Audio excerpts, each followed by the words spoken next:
Hello. I hate to say it, but here it goes.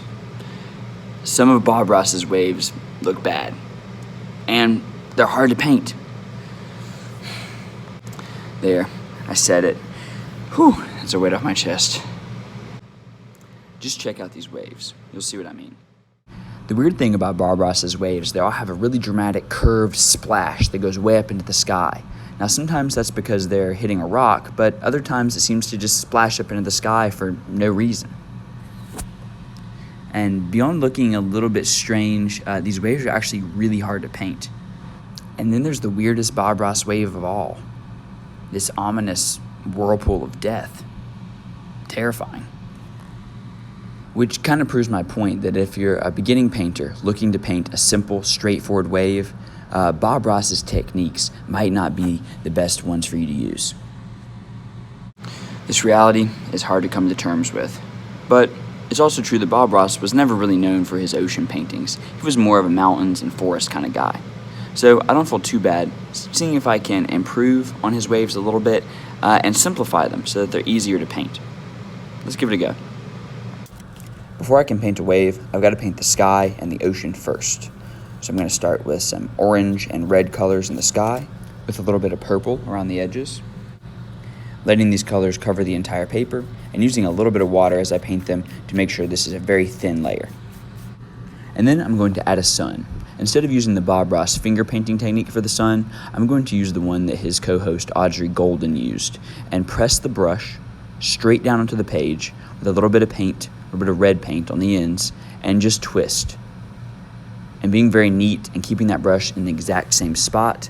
And as I twist, that's going to grind the red paint into the background layer and make a nice, thin, blood red sun. It's a cool technique. I'll add a couple of clouds, of course. And then I'm going to mix up a watercolor.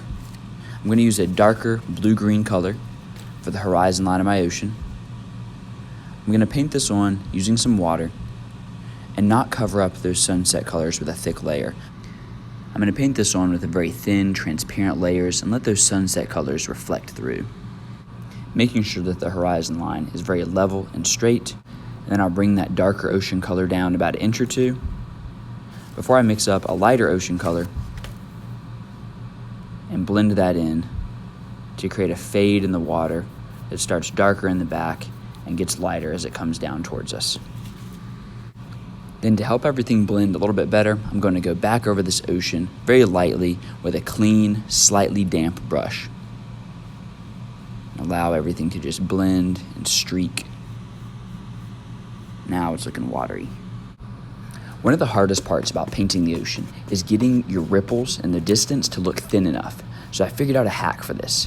If you use the edge of a palette knife and dip it in the color you need for your reflection, maybe it's white, maybe it's the colors of your sunset, and you just make very straight, thin cuts across your ocean with the paint on the edge of that palette knife, you end up with these insanely thin lines that look really realistic and nice for reflections, and so much easier than trying to use the tip of a brush. And you can go back over those lines with a clean, dry brush just to fade and blend and stretch them out a little bit. Beautiful reflections and so easy. All right, so here it is, my new and improved simplified wave technique. Let's see if it works. Start by mixing up your lighter watercolor. Figure out where that wave is going to go and paint a hill. Just a mellow hill going from one side of the shore to the other. Then get a darker watercolor and paint that into the middle of your hill, fading it down and also fading it up into the lighter top of the hill. You want a nice blend here. So that's the first step to the wave, that hill that's lighter on the top and darker in the middle. Then you're going to go back and get more of that lighter color and figure out where you want your wave to break, where you want it to curve.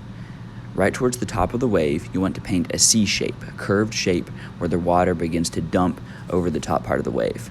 And then work across from that, creating 2 or 3 inches of curved brush strokes coming down from the top of the wave. And now that we've painted the back of the wave and the tube where the water curls over the top, we're ready to create the whitewash. So mix up a very light color. This could be pure white. I put a little bit of my sunset color in there, and make loop-de-loop brush strokes. These tiny little loop-de-loops and little wisps, use your brush very lightly here, should go towards the bottom of where that wave is crashing, should up the sides of that folded water, and it should also work down the rim of the wave on the left and right side, and eventually just fade out into the sides of that wave. And just like that, voila, a wave is born. And while it's not as intense or dramatic as the Bob Ross waves, it does look more normal, and it was a lot easier to paint. So I think you all enjoy using that technique. But this ocean scene is not quite done yet. First, it's going to need some sand. So I'm going to paint some darker sand right along the very bottom edge of the page, not letting this sand go and quite meet with the water.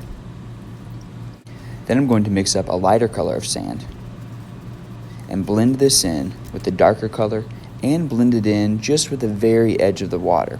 Don't use big globs of paint when you do this, because you want this layer of sand to be kind of thin so that it can blend easily with the water and really look like the water is lapping up onto the shore. If the sand is too thick, it's going to look like the sand is eating the water. You also need to make sure that your shoreline and your beach has some curves. The water should not meet the sand in a dead straight line. Allow some little mellow hills and curves to exist there. Use a little bit of that whitewash splashing wave technique right where some of the water meets the sand to create those little bubbles that happen as the water laps up onto the sand. Don't overdo this, just sprinkle a few bubbles in a couple areas. Don't make it a line that goes all the way across. And you will have a finished beach. Now, we could stop here, but let's not. Let's take a risk. Let's get fancy. A nice final touch to a beach painting is to mix up a color for some very tall grass. Use a very thin brush and make some upwards sweeping, curving brush strokes to create tall beach grass growing out of the sand. You don't need to have a ton of grass here, just a few clumps will look great. Now before I can call this painting done, I need to add one final thing, a palm tree. That's going to really make this beach scene look like a paradise. So I'm going to mix up a very dark color, and then I'm going to be very thoughtful about the placement and shape of the palm tree's trunk. How tall do I want it to be? It looks good for the palm tree to extend up above the horizon line of the ocean, so I'm going to place it up just below that cloud. I'm going to make a little dot so I know that is where I want my top of the trunk to be. And I'm going to crop the bottom of the palm tree off that bottom edge of the page and create a slightly curved line that goes up to the top of the trunk. You do want your palm tree to be curved. A straight trunk won't do for a palm tree. Now that I've planned out the height and curvature of that trunk, I'm ready to go in and thicken it up. The trunk of a palm tree is bumpy and irregular, so as you paint it, you can kind of dab and press the brush down to make little chunks and bumps in the bark as you go up.